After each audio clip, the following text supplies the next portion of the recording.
Hallelujah, praise the lord. దేవుని నామానికి మహిమ కలుగును గాక.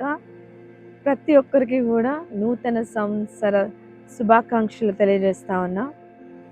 ఈ యొక్క సమయంలో మీ అందరినీ మరొకసారి ఈ యొక్క యూట్యూబ్ ఛానల్ ద్వారా ఈ యొక్క నూతన సంవత్సర శుభాకాంక్షలు తెలియజేయడానికి, అదేవిధంగా దేవుడు నా హృదయంలో పెట్టిన కొన్ని మాటలను పంచుకోవాలని ఆశపడతా ఉన్నాను.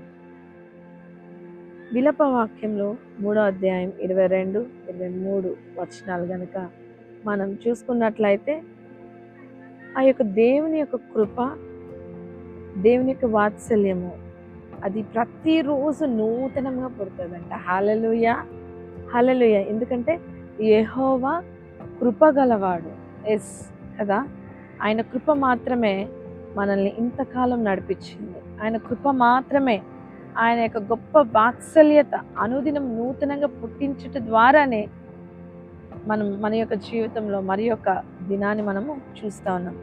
మరి యొక్క దినం రోజు మనకి ఇస్తూనే, ఎన్నో దినాలు మన జీవితంలో దేవుడు నడిపిస్తూనే ఈ యొక్క 2026వ సంవత్సరంలోనికి మనల్ని నడిపించినాడు. ఆ యొక్క కృపతో, ఆయన గొప్ప వాత్సల్యంతో మనల్ని నడిపిస్తున్నాడని మనం నమ్ముదాం. ఈ యొక్క 2026 సంవత్సరంలో కూడా దేవుడు మనందరినీ అదే కృపతో, అదే వాత్సల్యతో నూతనంగా ఆయన పుట్టిస్తుందని మనం నమ్ముతూ, మనం ప్రతిరోజు ఒక బ్యూటిఫుల్ డేని మనము ఎదుర్కొందాం.